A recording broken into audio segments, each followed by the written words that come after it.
বিশ্ববিদ্যালয় প্রশাসন, আইন শৃঙ্খলা বাহিনী আবারও দলীয়করণ হয়েছে। তারা নিরপেক্ষ আচরণ করছে না। এই সরকারও স্বৈরাচারী হবে এবং তাদের ভিতর সেই প্রবণতা আছে। ইতিহাসেও আমরা দেখেছি, বারবার বলেছি যে ফ্যাসিবাদ প্রশ্নে, প্রকৃত স্বৈরাচার শক্তিকে প্রতিরোধের প্রশ্নে আমরা কিন্তু জাতীয় ঐক্য বজায় রাখতে চাই।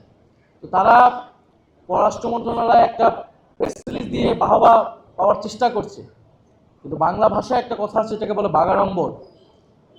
চলতি ভাষা আমরা বলি গলাবাজি। অর্থাৎ আপনি প্রেস রিলিজে বক্তব্যে বড় বড় কথা বলতেছেন, কিন্তু আপনি কোনো কূটনৈতিক ব্যবস্থা নিচ্ছেন না। এটা তো হওয়ার কথাই ছিল। তারা তো ঘোষণা দিয়েই, এবং দিল্লি সরকার তাদেরকে সহযোগিতা করতেছে, ভারত সরকার সহযোগিতা করতেছে। ভারতীয় হাই কমিশনকে ডাকা উচিত ছিল সরকারের, এবং ডেকে কঠোরভাবে এটা নিন্দা জানানো উচিত ছিল। দেশের মানুষকে প্রতিদিন সুরক্ষিত রাখার প্রত্যয় নিয়ে সেফটি কেবলস সহ এলো সেফ সিলিং ফ্যান। এবং পরবর্তীতে এই ধরনের ঘটনাগুলো সরকার কি ব্যবস্থা নেবে, কোন ধরনের কূটনৈতিক ব্যবস্থা নেবে, এইটা জনগণের সামনে উন্মুক্ত করা উচিত ছিল। তো আমাদের সরকার দলের বন্ধুরা বারবার জাতীয় ঐক্যের কথা বলে, ফ্যাসিবাদের প্রশ্নেও তারা নাকি আছে, কিন্তু আমাদের কাছে মনে হচ্ছে সংস্কার প্রশ্নে যেরকম তারা জুলাই থেকে বিচ্ছিন্ন হয়ে গিয়েছে, বিচার প্রশ্নে এবং পতিত স্বৈরাচার শক্তিকে ঠেকানোর প্রশ্নেও এই সরকার আসলে আপোষকামী। তো সরকার যদি আপোষকামী হয়, জনগণ তো বসে থাকবে না।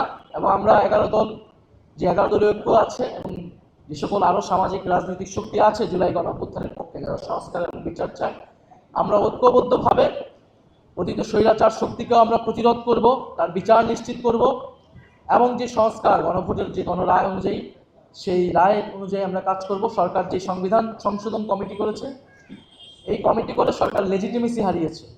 যে কোনো ধরনের পরিবর্তন যে তারা করতে চায় না, এবং তাদের যে জনগণের আস্থা, সেই আস্থাটি হারিয়েছে। ফলে সাংবিধানিক একটি সংকট তৈরি হয়েছে, এবং সংকট তৈরি হয়েছে, জনগণের আস্থা তারা হারিয়েছে।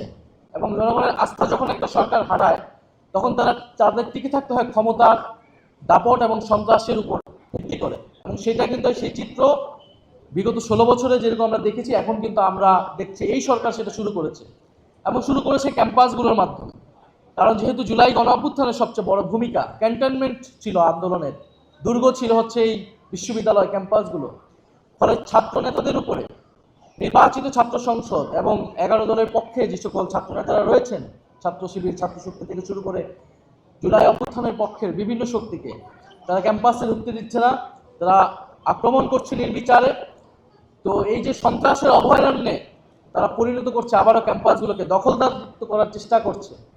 বিশ্ববিদ্যালয় প্রশাসন, আইন শৃঙ্খলা বাহিনী আবারও দলীয়করণ হয়েছে। তারা নিরপেক্ষ আচরণ করছে না। অর্থাৎ আমরা এটা আগেই বলেছি, এই কাঠামো, এই রাজনৈতিক সংস্কৃতি পরিবর্তন হবে না যদি গোড়ায় আমরা পরিবর্তন না করি, মৌলিক পরিবর্তন না করি। এটা কোনো ব্যক্তি প্রধানের, সরকার প্রধানের ব্যক্তিগত ইচ্ছার উপরে নির্ভর করে রাষ্ট্র পরিচালিত হয় না। তো যদি কাঠামোগত সংস্কার না করা হয়, এই সরকারও স্বৈরাচারী হবে এবং তাদের ভিতর সেই প্রবণতা আছে। ইতিহাসেও আমরা দেখেছি, তারা একটা ব্যর্থ আওয়ামী লীগ হওয়ার চেষ্টা বিভিন্ন সময় করেছে, পারে নাই, জনগণের প্রতিরোধের মুখে পড়েছে। 96 সালেও এটা হয়েছে। তো এখনো তারা যদি আবার চেষ্টা করে, তারা আবার জনগণের প্রতিরোধের মুখে পড়বে।